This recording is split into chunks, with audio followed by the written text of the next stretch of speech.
Im Mittelalter waren Naturforschung und Theologie eine weitreichende Einheit.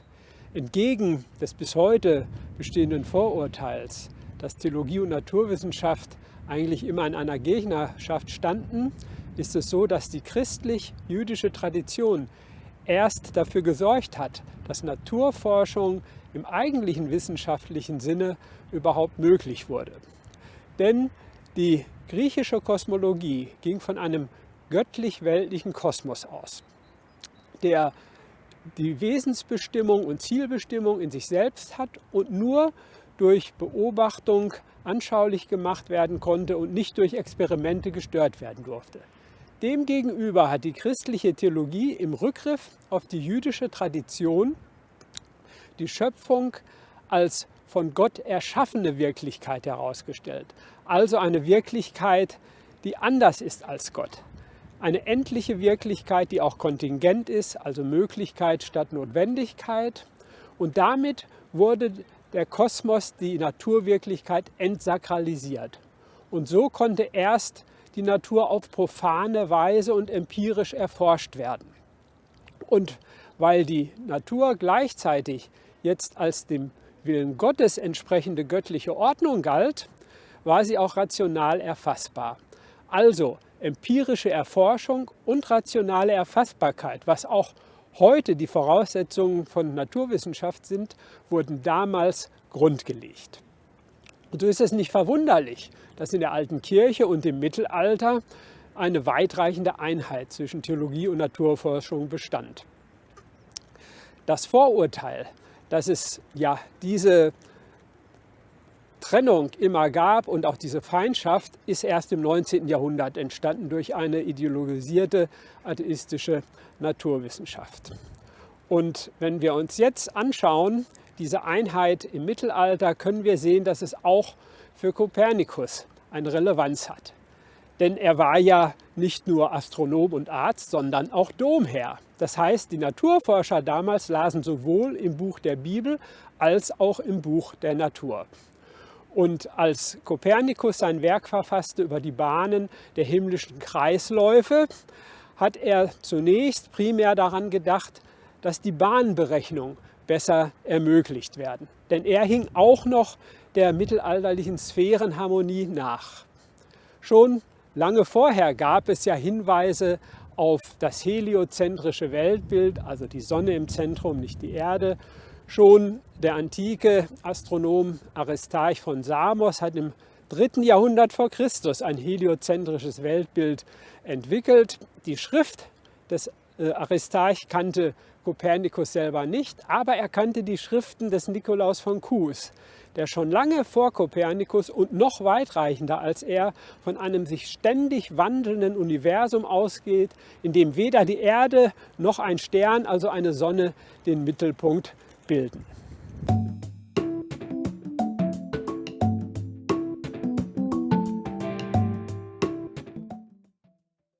Ja, dass in diesem Fall Galileo dann im Zentrum stand, das kam nicht von ungefähr, was ich gleich auch zeigen werde. Zunächst aber nochmal der Hinweis, dass eben diese Vorurteile, auch damals schon hätte es immer diese Konflikte gegeben und diese Gegnerschaft wirklich darauf beruhen, dass im 19. Jahrhundert von einer ideologischen Naturwissenschaft das wirklich polarisierend und unsachgemäß tradiert wurde.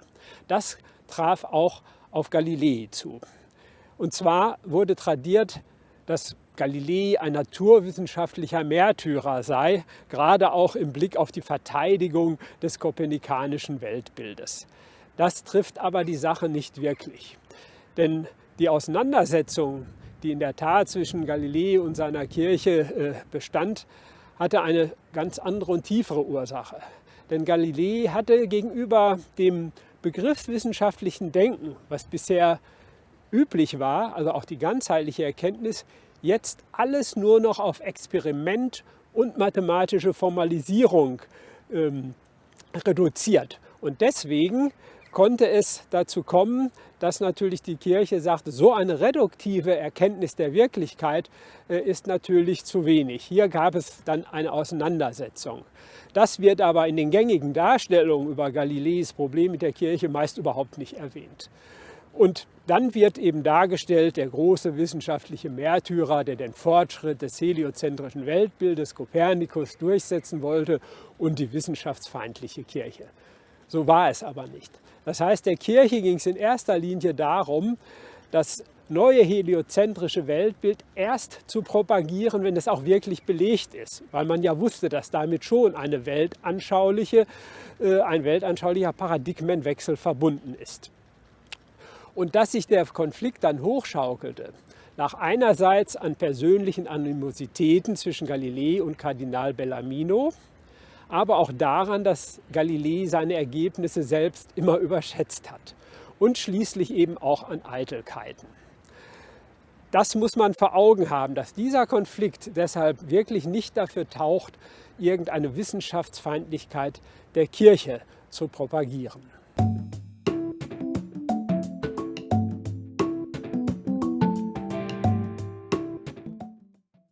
Ja, die protestantischen Theologen konnten sich natürlich nicht so intensiv mit dem kosmologischen Weltbild auseinandersetzen, weil sie sehr durch die Auseinandersetzung um das Glaubens- und Heilsverständnis beansprucht waren. Aber auch hier bestehen die entsprechenden Vorurteile. So ist das Vorurteil, dass Luther die Ausweitung des kopernikanischen Weltbildes gehemmt habe, nach Werner Elert eine handgreifliche Geschichtslüge. Denn das Gegenteil war der Fall. Luther war ein Förderer der empirischen Wissenschaften und der Naturforschung. So konnte zu seiner Zeit etliche kopernikanisch ausgerichtete Wissenschaftler in Wittenberg auch lehren und das System von dort aus auch weiter verbreiten.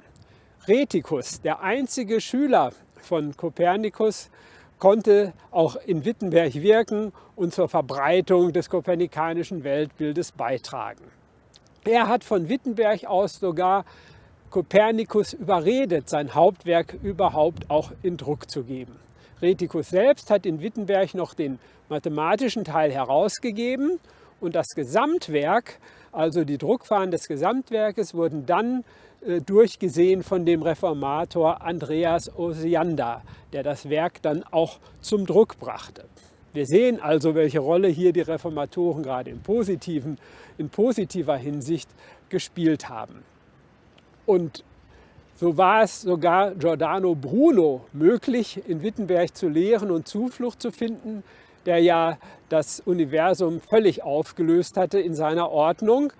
Aber das Problem, das er mit seiner Kirche kriegte, lag in erster Linie daran, dass er die Allwirksamkeit Gottes dann in Frage gestellt hat. Da gab es dann natürlich auf theologischer Ebene Probleme mit der katholischen Kirche.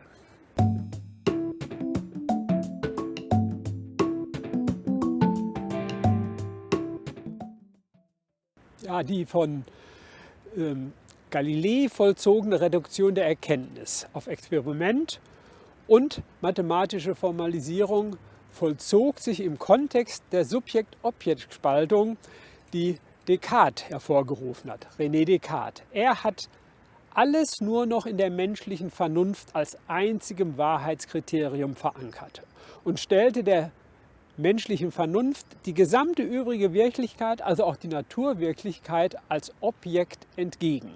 Die Natur wurde nur noch mathematisch beschrieben, nicht? Descartes Mathesis Universalis. Und so wurde natürlich die Trennung von Geistes- und Naturwissenschaften befördert. Immanuel Kant hat das dann noch auf die Spitze getrieben, indem er ja davon sprach, dass die Vernunftkategorien des Menschen die Wirklichkeit aus sich selbst hervorbringen. Und das würde im Blick auf die Naturwissenschaften heißen, dass es hier a priorische mathematische Kriterien gibt, die hier alleine relevant sind. Das heißt, die Gottesfrage spielte dann natürlich für die Naturerkenntnis auch überhaupt keine Rolle mehr. Anders war es bei den Naturphilosophen wie Schelling oder Hegel, die diese Trennung von Geist und Natur wieder aufhoben und zusammenbrachten, auch im Blick auf das Geistwirken Gottes. Im 17. und 18. Jahrhundert haben die sogenannten Physiotheologen ganz erstaunliche Übereinstimmungen zwischen Naturwissenschaft und Theologie aufzeigen können und erarbeitet. Das wurde jedoch genauso wie die Naturphilosophie zurückgedrängt, als dann der atheistische Materialismus entstand, der im 19. Jahrhundert dann eben für diese materialistisch-atheistische Ideologisierung der Naturwissenschaften sorgte. Und deshalb sind hier diese ganzen Vorurteile, die bis heute hartnäckig bestehen, auch entstanden. Das muss man immer wieder vor Augen haben. Diese Vorurteile sind eine Sicht dieses 19. Jahrhunderts. Als Beispiel will ich nennen, zum Beispiel, wie die Evolutionstheorie bei uns vermittelt wurde, nämlich durch den atheistischen Materialisten Ernst Haeckel.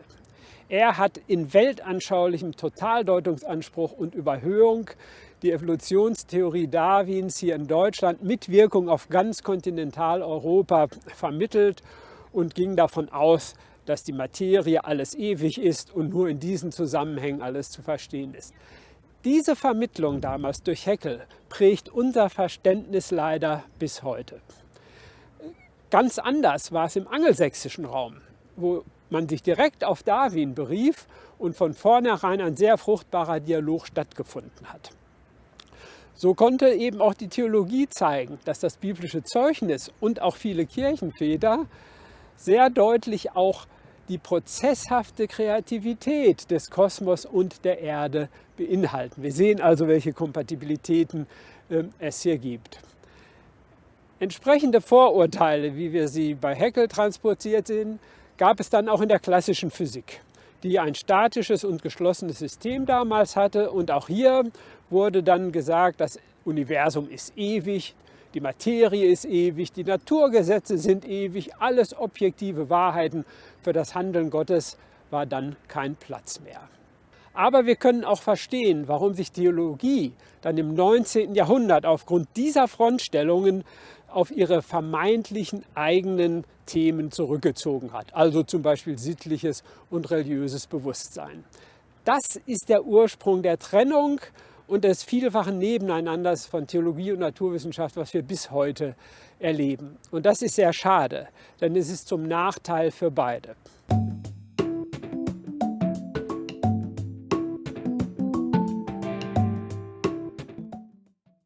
Ja, als erster großer Umbruch ist die Relativitätstheorie zu nennen.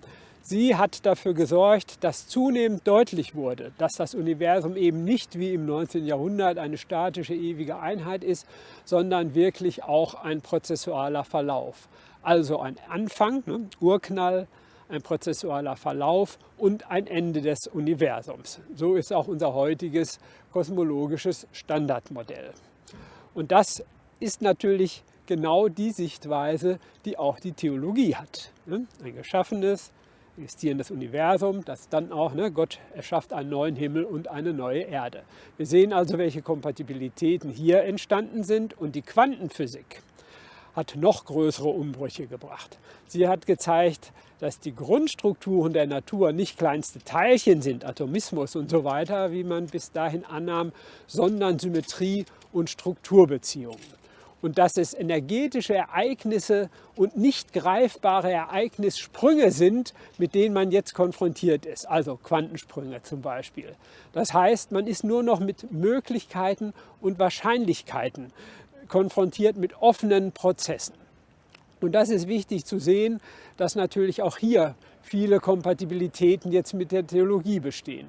In vielen Bereichen ist die Quantenphysik selbst an die Grenzen der Transzendenz gestoßen. Und sie hat sehr deutlich gemacht, wie auch die Naturwissenschaften natürlich weltanschaulich eingebunden sind. Und so ist es kein Wunder, dass es gerade die großen Physiker zu Beginn des 20. Jahrhunderts waren, die den Dialog mit der Theologie neu angestoßen haben. Und vor diesem Hintergrund möchte ich jetzt noch einmal auf Kopernikus zurückkommen. Denn wieder im 19. Jahrhundert wurde behauptet, dass diese Rolle des Menschen und diese Würde des Menschen überhaupt nicht existiert, denn mit der kopernikanischen Wende sei der Mensch aus dem Zentrum des Weltalls verschwunden und er wäre nur noch ein heimatloses und sinnloses Wesen in den Weiten des Universums. Wir können auch diese Aussagen von Jacques Monod und so weiter.